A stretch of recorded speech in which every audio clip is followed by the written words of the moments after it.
자, 오늘 말씀은 사도행전 17장 11절 말씀 한 절인데요. 같이 함께 읽겠습니다. 시작. 베레아에 있는 사람들은 데살로니가에 있는 사람들보다 더 너그러워서 간절한 마음으로 말씀을 받고 이것이 그러한가 하여 날마다 성경을 상고하므로. 예, 이 말씀 가지고 함께 나눌 건데 오늘 주제의 말씀이 여기 바탕화면도 약간 흉측한 그런 모습이죠. 그래서 오늘 주제가 이제 칼빈주의 예정론의 누룩 두 번째고요. 소주제로는 이 얼마나 무서운 궤변인가, 이 얼마나 무서운 기만인가에 대해서 같이 함께 알아보겠습니다. 오늘날 이 한국 교회는요, 순수한 말씀 그 자체는 사라지고 순수한 말씀이 이 세상적인 어떤 철학과 이 혼합이 되어서 아주 듣기 좋은 것들로 변질되었어요. 하나님의 심판에 대한 메시지를 아주 부드러운 은혜로 교묘히 바꾸어 해석을 하고 있습니다. 교회 강단에서 전파되는 메시지를 또 무조건 이렇게 맹신하는 이 교인들은 이 누룩으로 변질된 빵과 그리고 순수한 빵을 구분하지 못하는 수준까지 이르렀습니다. 그래서 이 본인이 출석하는 교회가 얼마나 변질되고 누룩이 있는지 모르는 사람이 얼마나 많은지 모르겠어요. 누룩으로 변질된 가짜 복음은 오늘날 한국 교회의 강단을 거의 다 점령했습니다.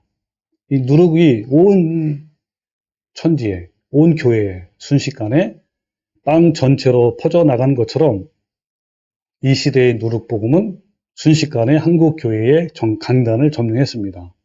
그 대표적인 것이 네 가지. 다 기억하십니까? 어떤 거였죠? 칼빈주의 정론, 그리고 기복주의, 성공주의 신학. 세 번째는 방언기도니, 은사주의니, 신사도 운동. 그 네 번째는 WCC. 이런 것들이 있는데, 그거 다시 한번 보여줄게요. 자, 마지막 시대의 교회는 네 가지 누룩으로 취했다. 기억해 두시기 바랍니다. 온몸에 암세포가 퍼져 있는 것처럼 첫 번째는 칼빈주의 예정론에 취해 있고, 그리고 두 번째는 성공주의, 번영주의, 기복주의에 취해 있고, 그 네 번째는 방언기도, 은사주의, 신사도 운동에 취해 있고, 또 네 번째는 WCC에 취해 있단 말이에요. 한번 혹시 오늘 유튜브를 듣는 성도분이 계시면 이 네 가지의 누룩이 퍼져 있는지 없는지 교회에 대해서 좀 세심하게 살펴보고 과연 이 중에 하나라도 있다면 우리는 과감하게 이 누룩에서 벗어나야 되는 겁니다. 자, 세상 사람들이 지금의 한국 교회를 향해서 비아냥의 말들이 막 쏟아져 나오고 있어요. 교회가 한국 사회의 적폐로 인식되고 있고 또 개독교라고 막 조롱하고 있습니다. 지금 한국 교회의 모습은 세상 사람들이 보기에 흉측한 괴물 정도로 보는 사람이 많아요. 지금의 한국 교회는 정말 비극적인 상황이고 비참하게 망가졌는데 아니 망가진 것조차도 모르는 사람이 너무 많단 말이에요. 가장 큰 이유는 뭐라 그랬죠? 두렵고 떨림으로 나의 구원을 이루라 라는 이 참 진리를 잃어버린 그리고 잘못된 구원관을 우리가 배웠고 믿었기 때문에 그런 것이죠. 다음 소개할 자료들은 우리가 흔히 볼 수 있는 또 들을 수 있는 잘못된 구원관입니다. 제가 한번 소개를 할게요. 일단 먼저 올바른 성경적 구원관이 뭐냐? 이거는 우리가 매 시간마다 보는 거기 때문에 잠깐 좀 다시 설명하겠습니다. 자, 여기 첫 번째는 뭡니까? 예수님이 나를 위해서 돌아가시고 피를 흘리시고 또 부활하셨다고 하는데 그것이 지식적으로는 알았는데 어느 날 그것이 내 것이 된 거야. 믿어지고 내 죄가 용서받았구나. 나는 아무것도 한 것이 없는데 오직 하나님의 은혜와 공로로 인해서 그것을 구속받은 것이 이제 첫 번째 과정이에요. 그래서 이 구속이라고 이제 특별히 이제 표현한 거고요. 그 다음에 이번에는 어때요? 구속받은 이후에 내가 두렵고 떨림으로 나의 구원을 이루어서 결국은 예수님의 성품, 거룩함이죠. 이것을 닮아가는 과정이 바로 올바른 성경적 구원관입니다. 이 첫 번째 과정을 뭐라 그러냐면 하나님과 올바른 관계를 맺었다라고 하고 죄사함 받았다. 그리고 영접했다. 뭐 회심 또는 첫 만남, 첫사랑. 그래서 이것은 내가 한 것이 아무것도 없기 때문에 하나님의 값없는 은혜이고 선물이라고 하는 거죠. 일생에 한 번이고 순간적인 거예요. 근데 문제는 뭐냐면 칼빈주의라든지 또는 뭐 여러 가지 모든 대부분 교회가 바로 1번만 해당이 되면 완전한 구원이다. 그리고 한 번 이렇게 구원받으면 절대로 취소가 되지 않는다. 라는 것이 아주 그 강력한 교리 중에 바로 칼빈주의가 아주 공고하게 이걸 1번 부분을 강조하고 있죠. 그리고 2번 부분에서는 뭐 하면 좋고 뭐 안 해도 뭐 그게 뭐 구원에는 상관이 없다라고 하는 것이 이제 현재 그런 것들입니다. 2번은 어떤 거냐면 부패한 자아를 죽임으로 인해서 내면이 변화되는 거예요. 점점 주님의 성품을 닮아가고 거룩해지고 이런 것들입니다. 그래서 지속적으로 이루어진 것이고 죽을 때까지 끝까지 사도 바울에 말한 것처럼 표대를 향해서 날마다 달려가는 그런 겁니다. 이기고 싸우고 투쟁하는 거예요. 특별히 내가 오늘 한 줄을 더 넣었는데 여기 뭐라 그랬죠?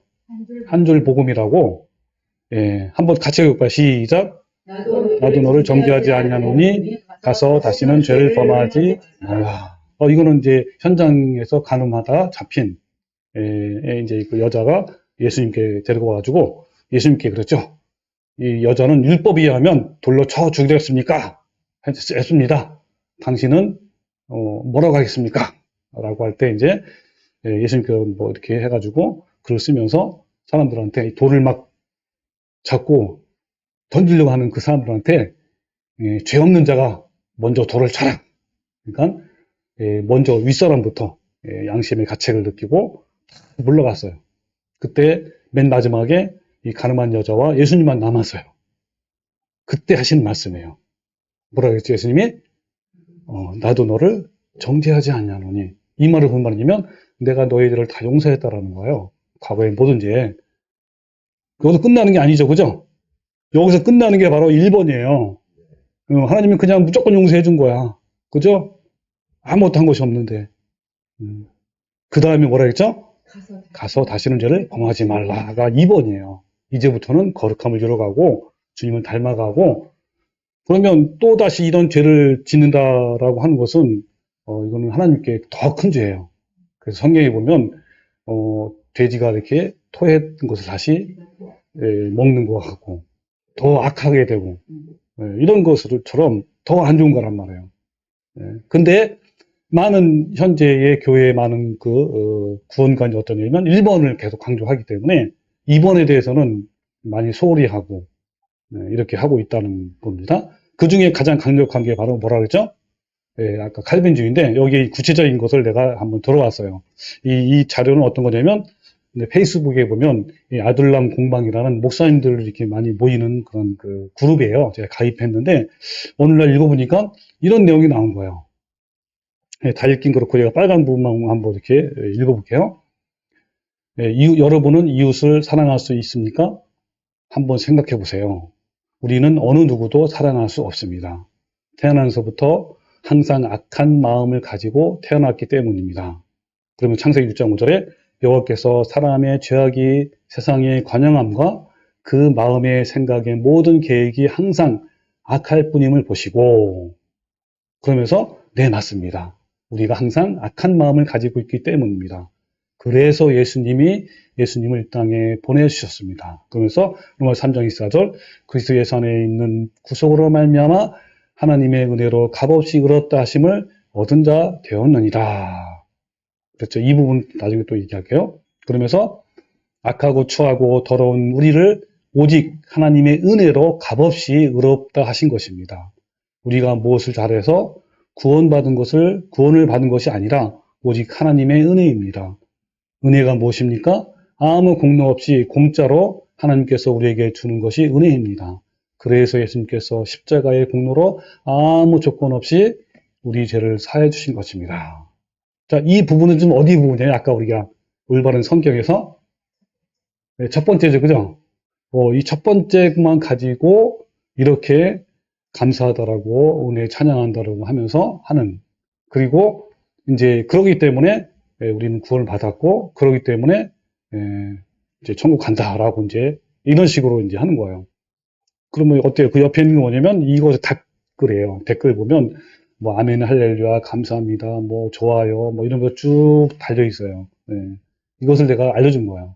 그러니까 이것을 계속 얘기하는 거야 교회에서 메시지로. 그래서 너네들은 이제 구원을 받았고 이제 취소가 되지 않고 하나님 끝까지 붙들어서 결국은 천국 보낸다라는 것이 아까 말한 칼빈주의고요.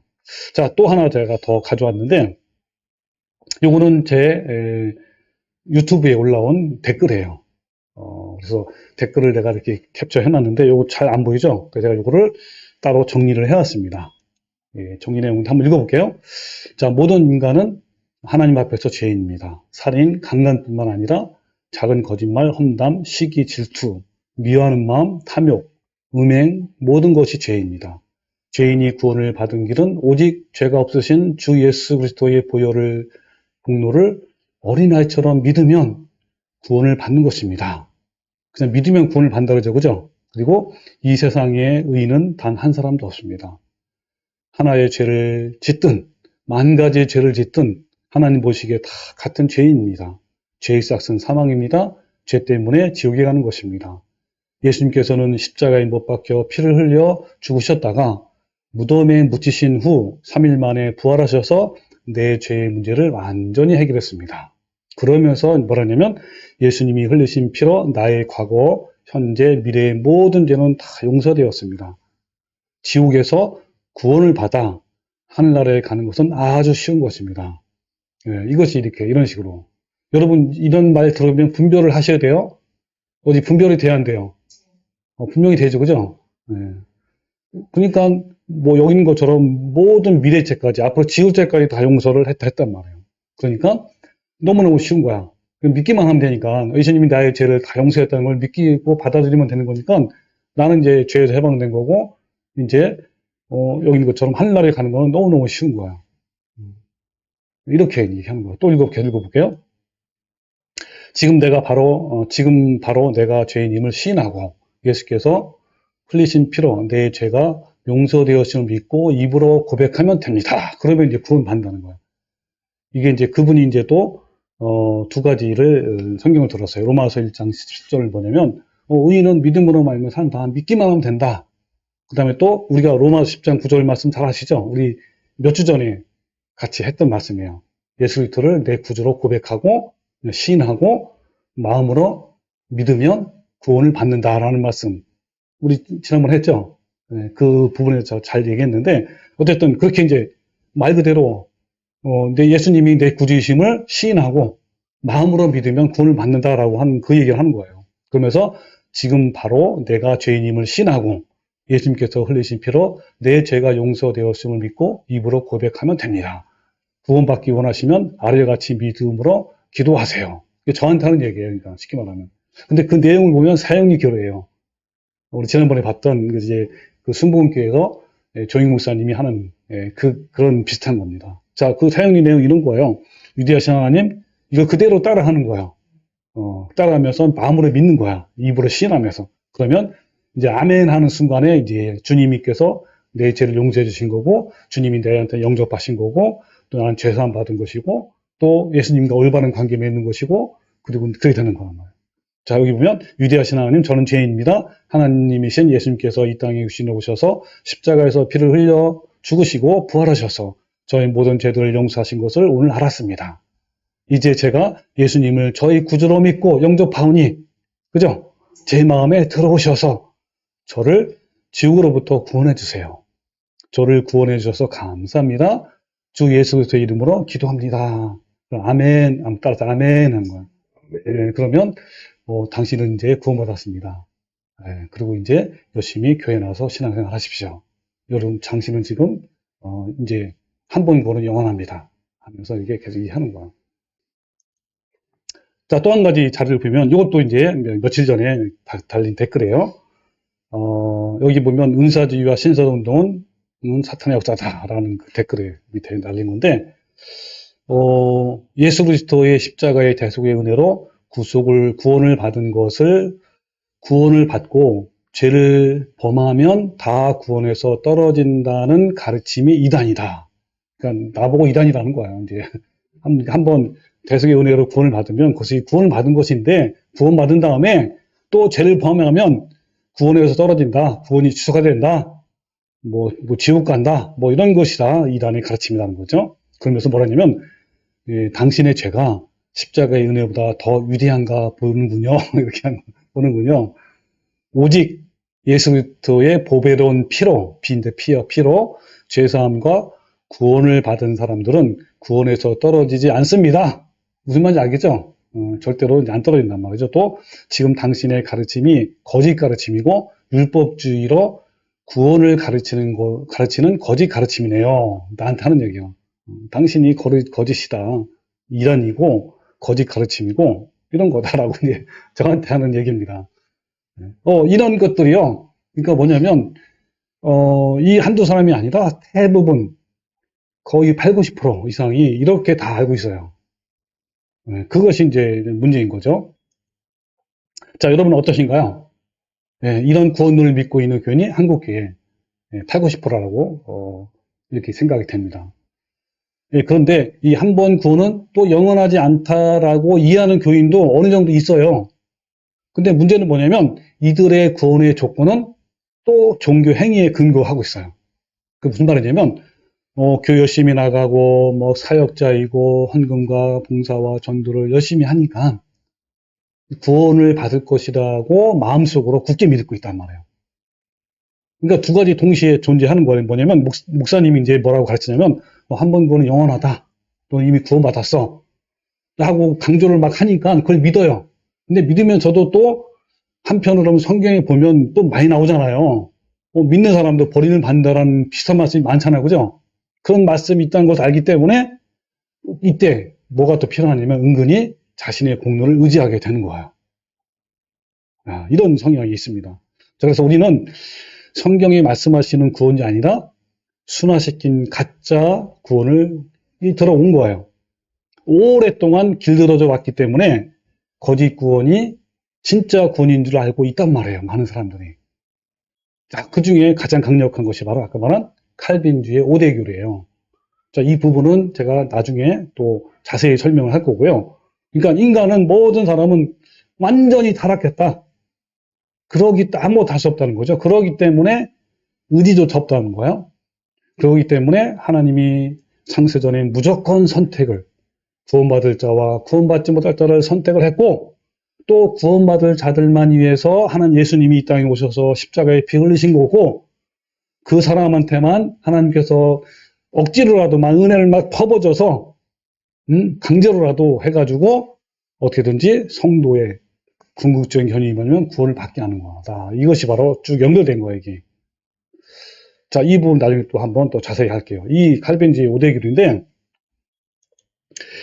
자, 문자 그대로 이 칼빈주의의 개인 예정론을 이제 뭐라고 하냐면 튤립이라고 하잖아요, 튤립. 꽃이다, 막 꽃. 5대 강령이 바로 칼빈주의의 꽃이다라고 하는 거예요. 그러니까 개인 예정론이 뿌리라면 5대 강령은 꽃이다라고 하는 거예요. 그러니까 칼빈주의는 어떤 이들은 구원받도록 예정되었고 어떤 이들은 버림받도록 예정되어 있다라는 것이 핵심 교리인데 과연 성경적일까요? 창세전에 하나님께서 한 사람 한 사람 다 구원을 예정했을까요? 그런데 불행하게도 현재의 대부분 교회 그리고 신학교 또 신학자 그리고 교인들은요 바로 이 칼빈주의의 계통의 구원관을 다 이렇게 믿고 있단 말이에요. 불행한 것은 단 한 번도 조사해보지 않고 그 교리가 성경적이고 또 성경적이 아닌지를 이걸 조사해보지 않고 그냥 오해를 하는 거예요. 성경적이라고. 또 그것이 성경을 잘 유학된 것이라고 속고 있단 말이에요. 이 칼빈주의 예정론이 거짓 교리임을 완벽하게 깨트리려면요.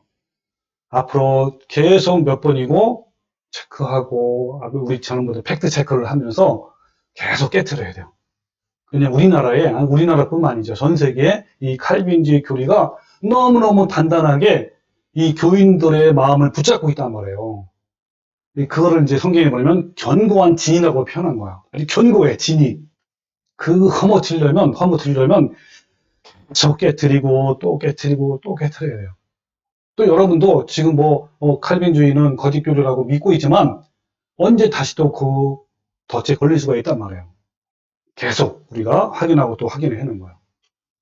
예, 그럼 우리가 다시 성경으로 돌아가서 회복해야 합니다. 이번 주에도 지난주에 이어서 한국 교회를 취하게 만든 칼빈주의 누룩에 대해서 한번 알아보는 거예요. 이 칼빈주의 5대 강령의 허구를 알기 위해서는 먼저 이 교리에 묻힌 칼빈주의의 개인 예정론에 대해서 알아야 해요.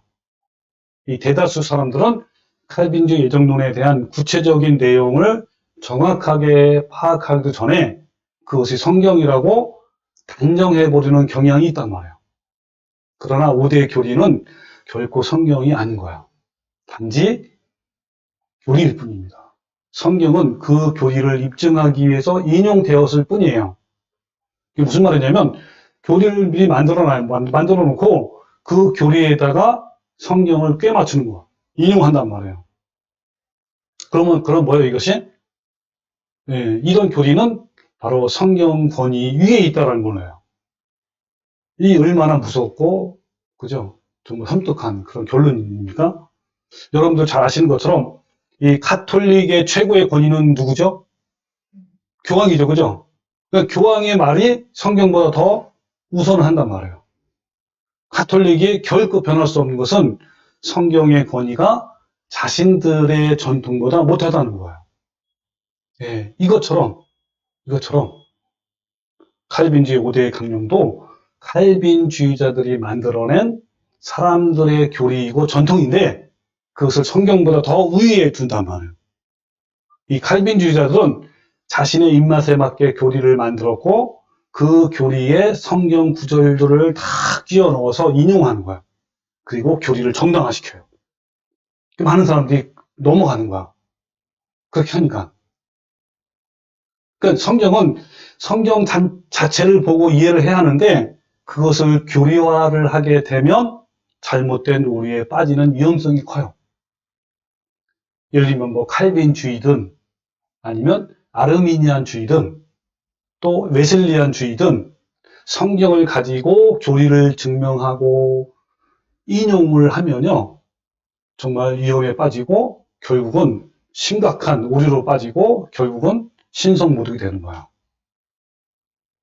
이들은 성경을 최고의 권위로 삼는다고 말은 해요.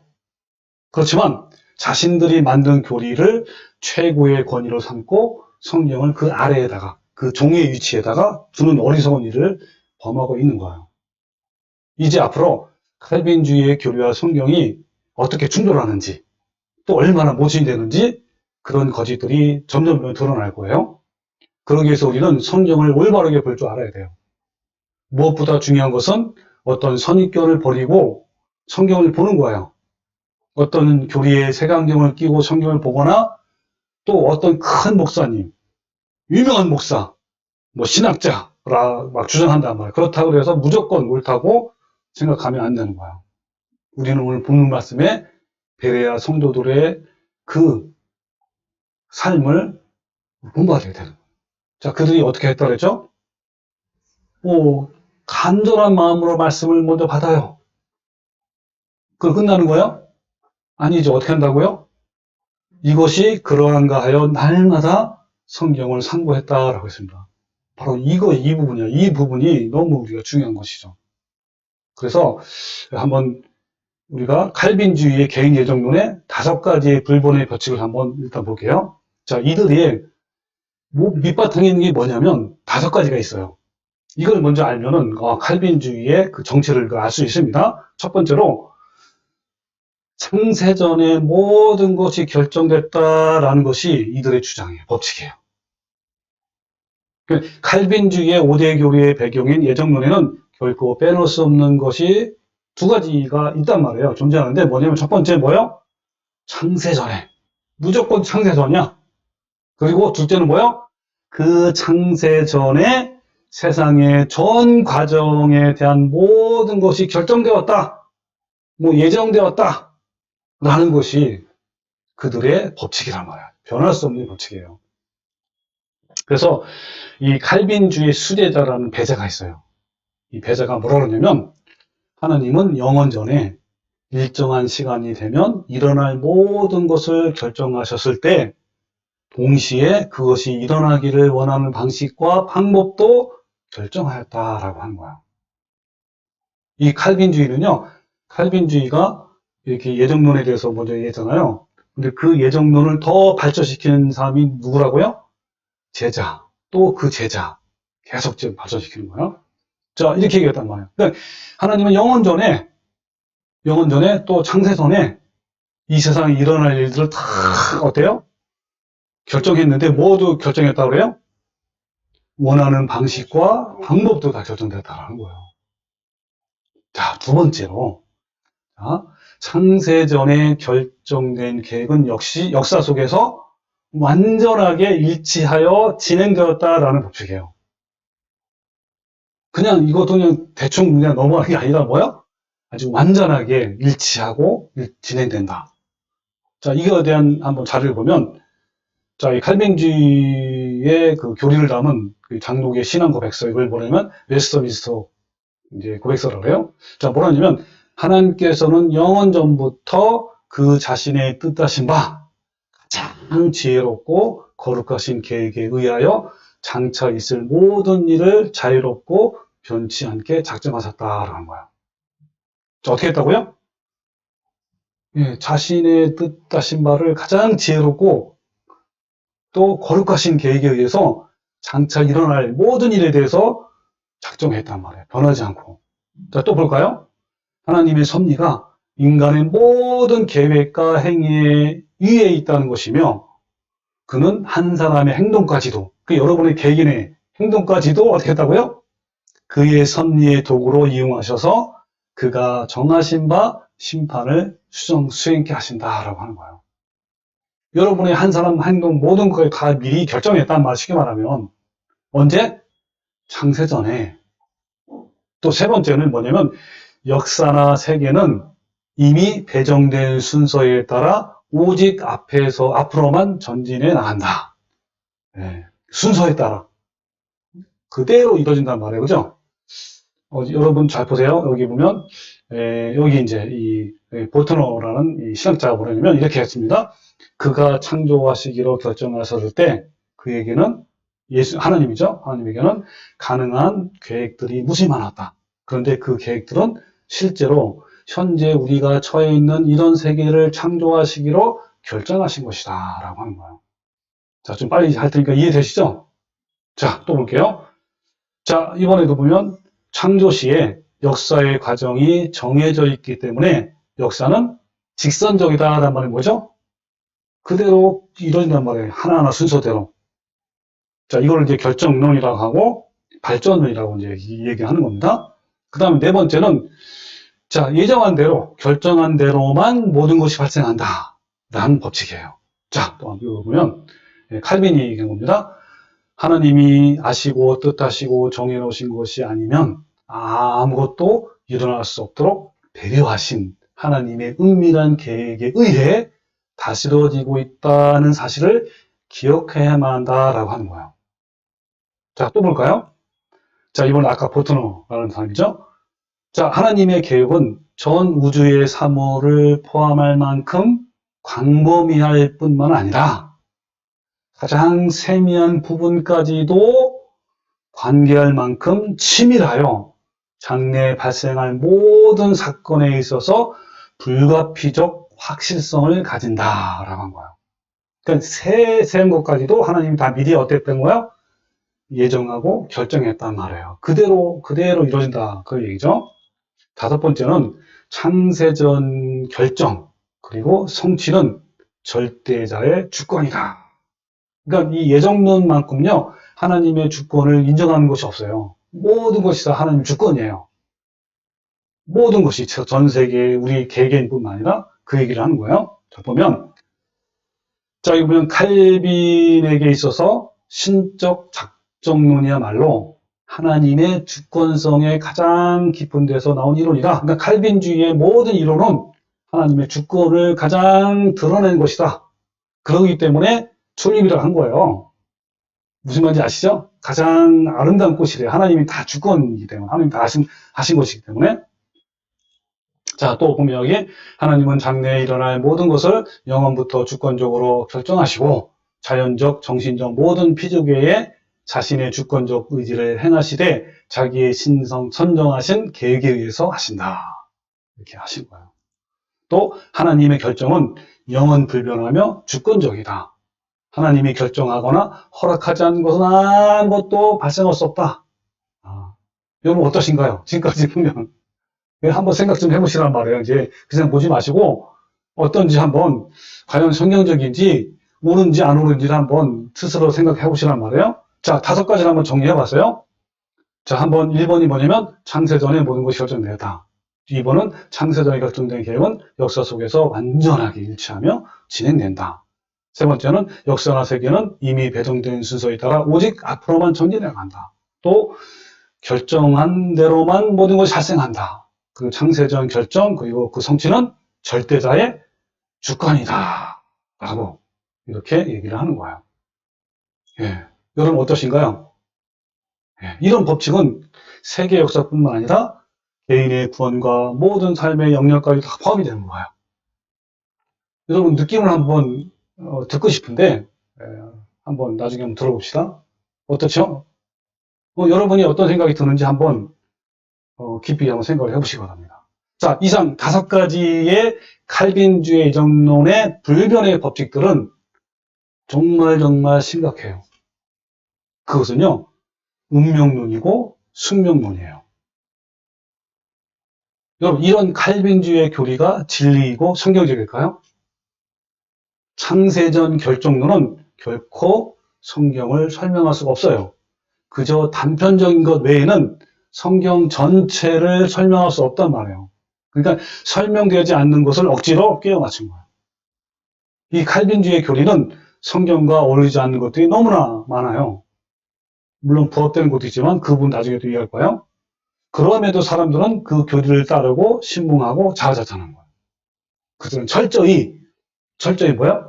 창세전. 이거에 목숨을 건 그들이란 말이에요. 모든 게 다 창세전이에요.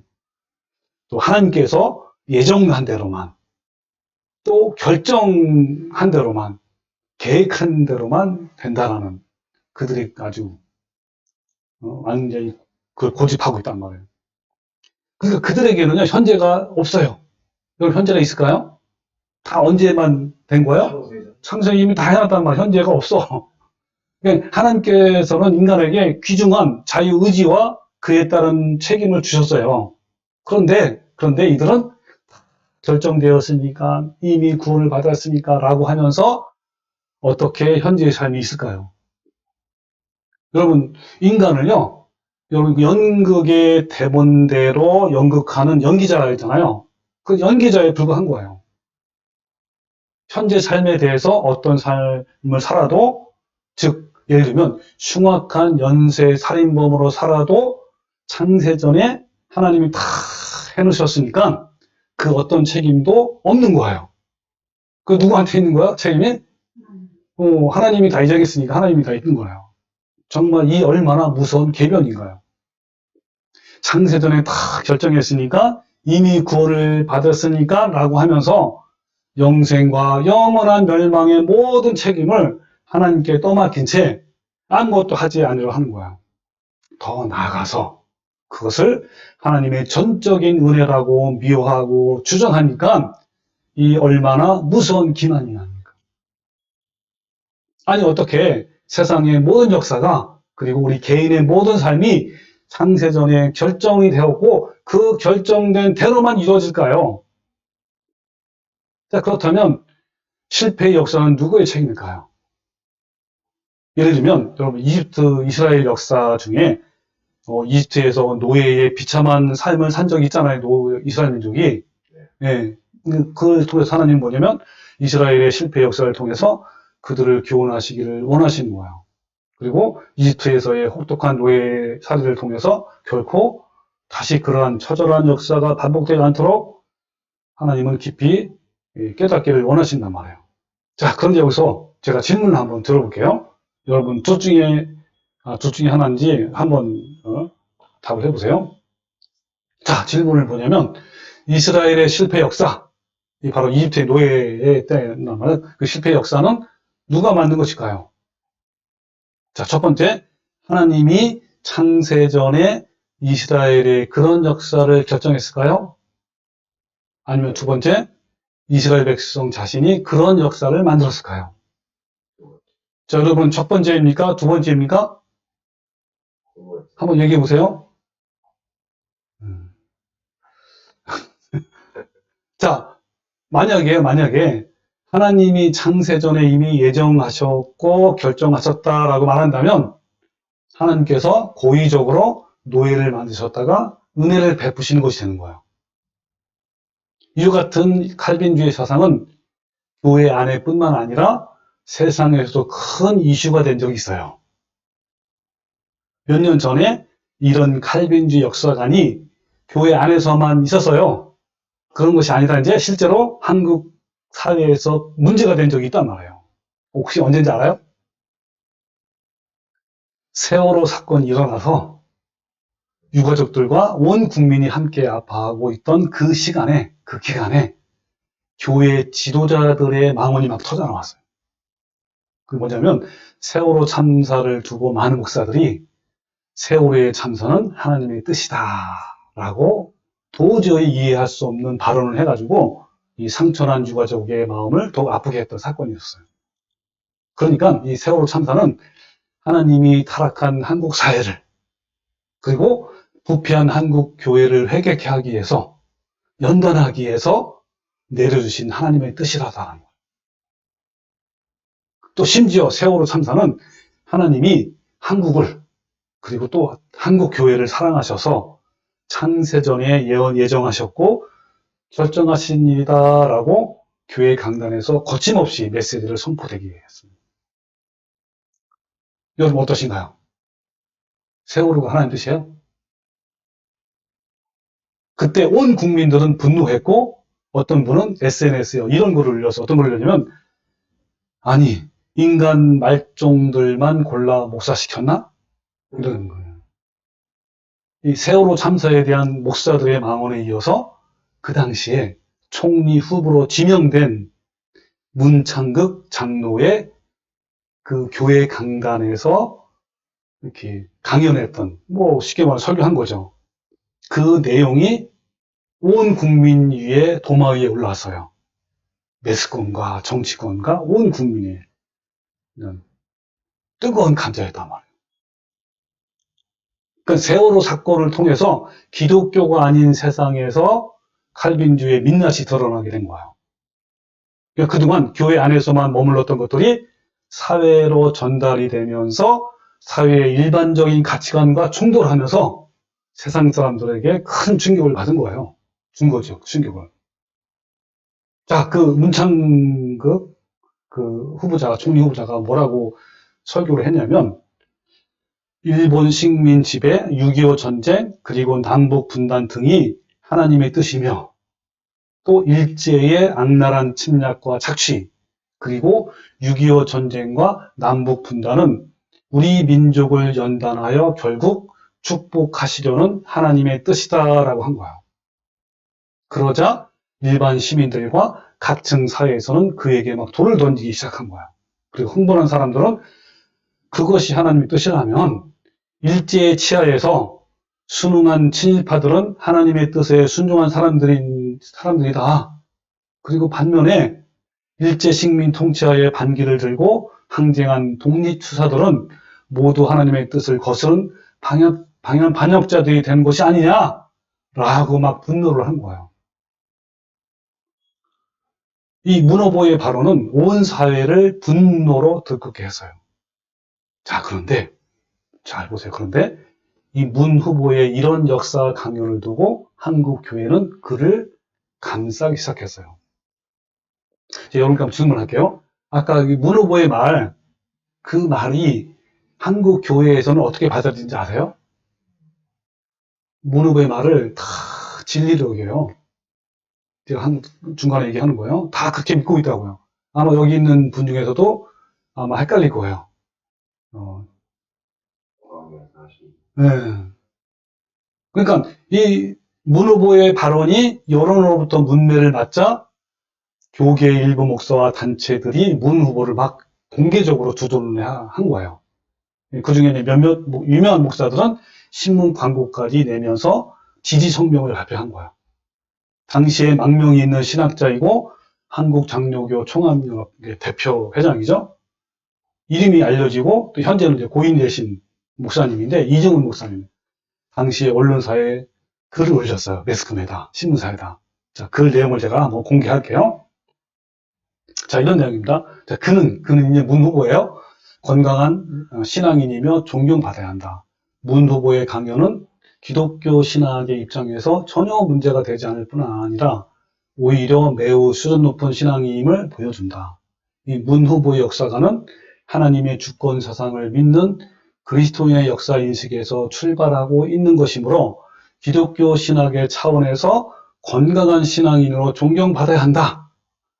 모든 것이 하나님의 뜻 안에서 이루어짐을 강조한 지극히 성경적 표현이다. 우리 아까 다 들었죠? 5가지 법칙. 그 법칙에 의하면 너무너무 성경적인 거예요. 자, 그리고 또 나왔죠. 그 밑에. 자, 웨스트민스터 소요리 문답 7번. 웨스트민스터는 장로교의 교리의 그런 집이란 말, 교리집이란 말이에요. 그걸 뭐냐면, 하나님께서 자기 영광을 위하여 자기 뜻을 따라 모든 것을 작정하신다라고 되어 있다. 이 문 후보의 말은 하나님의 주권 사상과 창조 능력으로 보존하시고 다스리시는 하나님의 섭리 사상을 믿는 신앙적 표현이다라고 이렇게 공개적으로 이렇게 한 거예요. 근데요, 또, 그 중에서 이제 여러분 잘 아는 목사가 있어요. 예, 사랑제일교회 전광 목사는 뭐라 하잖아요, 그때. 이런 사건을 두고. 뭐라 하냐면, 전광 목사는 한국 교회 목사들 99%가 이와 같이 설교한다라고 이렇게 한 거예요. 그러면서 뭐라 하냐면, 한국 교회의 1000만 기독교인들은 목회자들의 설교나 교회 내 강의의 내용을 폄하하거나 왜곡, 변질하여 비난하는 행위에 대해서 강력히 대처해야 한다라고 촉구한 거야.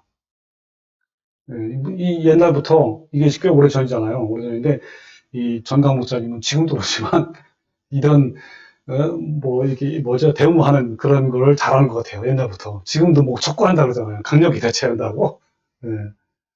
그래서 이 대중 선동을 잘하는 분인 것 같아요. 자, 여러분 어떠신가요? 이것은 하나님께서 모든 역사를 시작하시고 진행하고 종결하신다는 것으로 모든 역사는 하나님께서 작정하신 것이라는 관점이고 그래서 인간은 단지 모든 역사에 있어서 외인이고 관객일 뿐이라는 칼빈주의 교회예요. 그것이 옳다면 선악과를 따먹는 아담과 하와의 잘못도 하나님의 뜻이요. 그리고 아벨을 돌로 쳐 죽인 가인의 살인극도 하나님의 주권적인 작정이라는 거예요. 또 일본의 군대에 처참하게 밝혀버린 한국 여성의 정신대 사건도 하나님의 뜻이고 또 세상에 일어난 모든 연쇄 살인 사건도 하나님의 뜻이고 1차, 2차 세계대전도 하나님의 주권적 작정 아래 있다라는 뜻이 있는 거예요. 이것은요. 역사적인 사건만 그런 것이 아니라 각 개인의 삶도 하나님이 창세전에 모두 작정하고 결정하신 대로 하나님의 주권으로 일어난다는 그런 거예요. 그러니까 내가 그동안 살아오면서 여러분 각자가 살아오면서 일어난 모든 일과 사건들 뭐 좋은 일뿐만 아니라 하다못해 범죄한 사건도 모두 창세전에 하나님께서 작정하시고 결정하셨다라는 거예요. 그뿐 아니라 우리의 미래일까지도 그렇다는 거예요.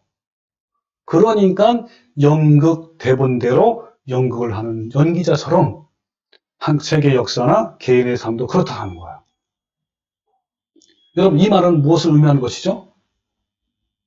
이 칼빈주의자들은 역사와 인간의 삶에 있어서 인간은 그 책임이 없고 그 모든 원인과 결과에 대한 책임은 누구한테 있다는 거야? 하나님께 있다라고 주장하는 거예요. 그래서 이 얼핏 보면요. 하나님께만 영광을 돌리는 것 같은 이 주권적 작정은 인간의 책임을 면제시키고 있단 말이에요. 그 속의 뜻은 더 나아가서 이 칼빈주의 사상은 이 세상에 일어나는 모든 일이 하나님의 주권 아래에 발생하기 때문에 자동적으로 모든 범죄와 악까지도 하나님의 뜻이 되는 거예요. 그러니까 이 칼빈주의자들은 아까 말한 세월호 사건도 하나님의 뜻이고 침략과 전쟁과 분단도 모두 하나님의 뜻인 거예요. 이런 역사관의 뿌리가 바로 칼빈주의예요. 실제로 문 후보를 포함해서 그를 두둔하고 나선 모든 사람들이 다 역시 칼빈주의자였어요. 문 후보의 문제는요, 교회와 사회의 충돌이 아니라 사회와 칼빈주의의 충돌이에요. 게다가 더 심각한 것은 정강훈의 말씀대로 뭐냐면 한국 교회 목사가 몇 프로? 99%가 그런 식으로 설교한다라고 말한 점이에요. 물론 99%라는 것은 과장이라고 하겠지만 수많은 목사들이 그렇게 설교한다는 것은 피할 수 없는 사실이에요. 정말 심각해요. 여러분, 과연 칼빈주의는요, 선악과를 따먹는 하와와 아담도 하나님의 주권적 작정, 즉 하나님의 예정, 미리 예정했을까요?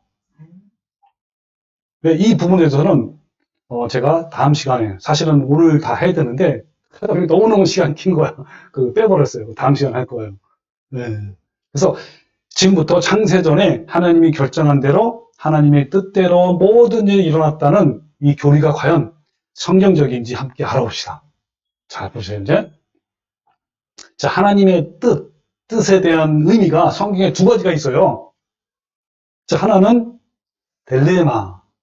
이 델레마는 하나님의 변동적인 뜻이에요. 변화가 돼. 그 다음에 또 하나는 불례. 이 불례는 뭡니까? 하나님의 분명한 결정과 계획과 목적으로 하나님의 주권적인 뜻을 말하는 거야. 변화가 있어 없어? 없는 거예요. 이 두 가지가 있단 말이에요. 하나는 변하는 뜻이 있고 하나는 절대로 안 변해. 이게 주권적인 하나님의 뜻이에요. 자, 설명을 좀 더 하면, 자, 이 델레마는 인간에 의해 변동될 수 있는 하나님의 뜻이고 하나님의 소원이란 말이에요. 누구에 의해서 변화되는 거예요? 인간에 의해서 변하는 거예요. 하나님 뜻이. 그러니까 인간에 의해 이루어질 수도 있고 이루어지지 않을 수 있다는 거예요. 그러니까 주도권이 누구한테 있는 거야? 델레마는? 우리 사람에게 있는 거예요. 따라서 델레마가 이런 하나님 뜻이고, 불례는 인간이 한가할 수 없는 하나님의 불변의 뜻을 말하는 거예요. 천지는 변해도 1.1도 변하지 않는다라는 뜻을 말하는데, 이것은 하나님의 구속사와 관련된 경우에 행하시는 뜻이에요. 하나님께서 이미 구속의 모든 것을 영원전부터 창세전에 다 결정해놨어요. 뜻대로. 그는 결코 변해 안 변해? 그건 안 변한다는 거예요. 두 가지 뜻이 있어요. 조금 더 설명을 제가 할게요. 이 델레마는 각각의 환경 속에서 개개인을 향한 하나님의 소원 뜻이에요. 이 델레마는 주도권이 인간에게 있습니다. 하나님은 인간이 이 방향으로 했으면 좋겠다라고 하는 것이 하나님의 뜻인데, 인간이 다른 방향으로 선택을 하면 하나님이 이 사람한테 가졌던 원래 뜻이 있어요. 그 기대, 소원이 있단 말이에요. 이것을 이루어지지 않는 거야. 변동이 된단 말이에요. 하나님의 소원에 부합된 삶을 살면 하나님의 뜻대로 사는 것이 되는 것이고, 만약에 그 뜻을 무시하고 우리 마음대로 산다면 하나님 뜻과 어긋난 삶을 사는 거예요. 그 개인의 구원을 받는 것도 델레마에 해당돼요? 불례에 해당돼요? 델레마죠, 그죠? 네. 그러니까 하나님은 모든 사람이 하나님 믿고 또 주믿고 떨림으로 이뤄가는 사는 삶을 통해서 구원받기를 다 원하셔. 그게 하나님 뜻이야. 하나님의 갈망이고 하나님의 소원이란 말이에요. 뜻이란 말이에요. 근데 인간이 하나님 뜻대로 행하면 구원을 받을 수 있지만 하나님 뜻대로 행하지 아니하면 그 사람을 향하신 하나님의 구원의 뜻이 변동된단 말이에요. 변한단 말이에요. 그래서 델레마는 인간이 주도권이 있고 인간에 의해서 변동이 된다는 거예요. 델레마는 하나님이 인간에게 주신 자유의지에 기반되어 있어요. 하나님이 우리한테 뭘 선물로 주셨어요? 자유의지를 줬어요. 우리 선택에 있단 말이에요. 선택. 선택에 따라 하나님 뜻이 바뀐단 말이에요. 그러나 이 분례는 하나님의 주권적인 뜻으로 절대 변경할 수 없는 하나님의 뜻이고 주도권이 하나님께 있어요. 이 분례는 하나님이 결정하시고 계획하시고 목적하신 것으로서 누구도 변경할 수가 없어요. 이 분례는 우리가 아무리 금식하고 기도하고 철저히 항거해도 변할 수 없어요. 성경에 보면 분례에 해당되는 하나님 뜻이 많이 있어요. 뭐 예를 들면 아까 말한 하나님의 구속사에 관한 계획, 또 하나님의 그 시대마다 특별한 사명자를 부르셔요.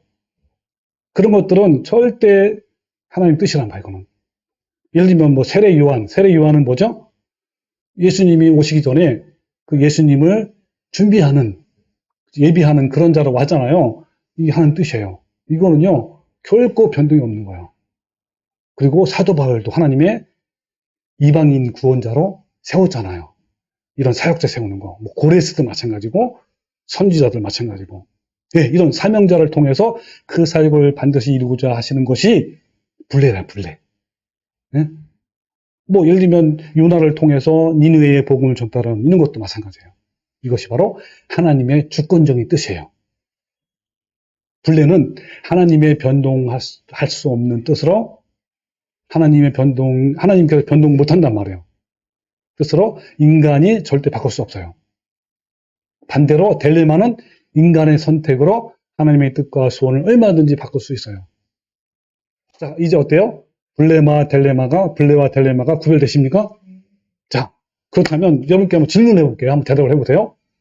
주기도문에 이런 거 있죠? 하나님의 뜻이 하늘에서 이루어진 것 같이 땅에서도 이루어지라. 이게 뭐냐면 하나님의 뜻이 땅에서도 이루어지도록 기도하라라는 뜻 아닙니까? 여기서 이 하나님의 뜻, 이 뜻이 딜레마일까요? 아니면 분례일까요? 뭐라고요? 네, 역시 우리 깨어있는 개는 참 대단하셔. 네, 만약에 이것이 변동이 안 되는 하나님의 뜻, 분례라면 우린 기도할 필요가 있어 없어요? 없어요. 왜냐하면 하나님이 미리 정해놓고 변동할 수 없는 주권적인 계획을 세워놨는데 인간이 기도한다고 무슨 소용이 있겠습니까? 그러므로 주기도문에서 하나님의 뜻은 분명히 딜레마예요. 하나님이 하늘에서 자신의 모든 소원이 이루어진 것처럼 이 땅에서도 하나님의 소원이 이루어지기를 원한다는 하나님의 뜻, 딜레마란 말이에요. 자, 이 하나님은 이 두 가지의 하나님의 뜻으로 인간의 역사를 운행하시고 우리 사람 개개인에게도 적용시키는 거예요. 하나님의 주권적인 뜻, 이 분례는 하나님께서 독단적으로 행하시는 것이, 그러므로 주권적인 뜻의 책임은 하나님께 있어요. 누구한테 있다고요? 하나님께. 그러나 이 허영적인 뜻인 딜레마는 우리가 항거할 수도 있고 선택할 수도 있기 때문에 그 책임은 누구한테 있는 거예요? 우리 인간한테 있단 말이에요. 사람한테. 우리의 책임 있는 응답과 뭐 노력과 열심과 삶으로 딜레마는 진행이 되는 거예요. 만일, 잘 생각해, 만일 하나님께서 딜레마 없이 분례로만 세상을 섭리하신다면 어떨까요? 생각해 보세요.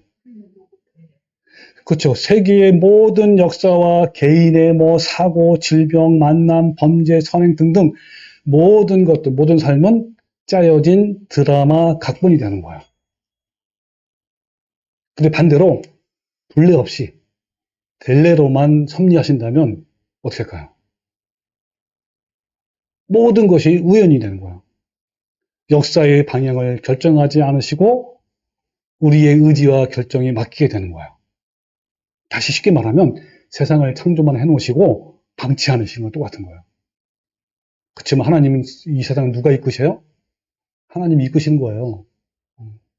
따라서 하나님은 세상을 분례와 딜레마로 운행하신단 말이에요. 딜레마는 마치 여러분 어항 속에 있는 물고기가 그 안에서 막 자유롭게 움직일 수 있는 것 같은 거야. 근데 분례는 뭐요? 그 고기가 어디에서만 있는 거야?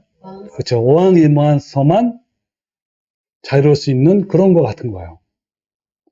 그 하나님의 뜻, 이 딜레마, 그죠? 하나님의 뜻과 다른 삶을 산 대가는, 그러니까 하나님 뜻이 이거란 말이에요. 예를 들면 하나님 뜻이 뭐냐면, 항상 기뻐하라, 감사하라, 기도하고 기도하라 그러잖아요.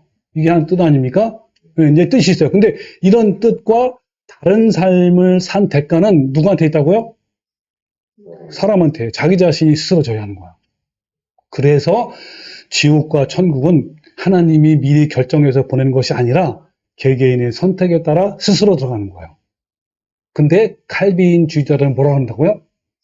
지옥 갈 사람과 천국 갈 사람을 이미 창세전에 이미 다 예정해놨다라고 하는 거예요. 그리고 여러분, 아담과 하와는요, 범죄의 대가를 자신이 져야 했으며, 마찬가지로 모든 인간도 자신의 죄에 대해서 대가를 치러야 하는 거예요. 그러므로 인간이 저지른 죄들은 하나님이 창세전에 그 죄를 짓도록 예정하시고 결정하신 것이 아니라 자신이 저지른 죄란 말이에요.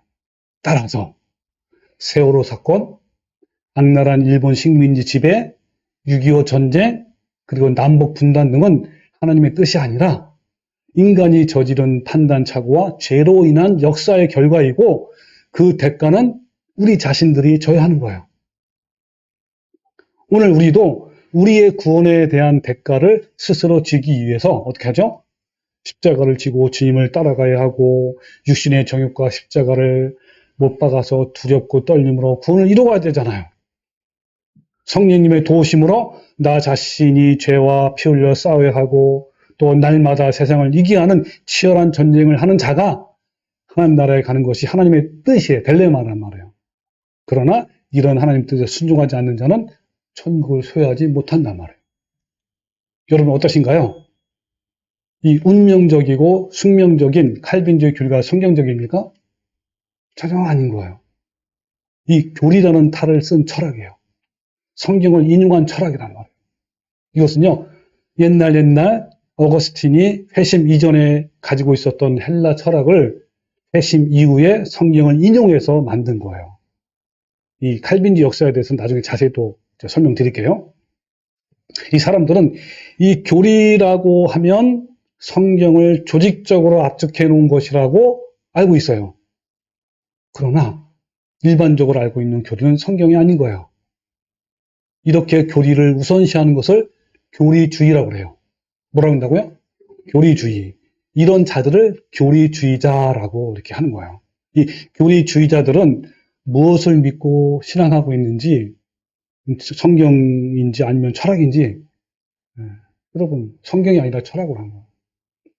이 어거스틴의 헬라 철학에 기반한 이 칼빈주의 교리가 여러분 성경을 설명할 수 있을까요?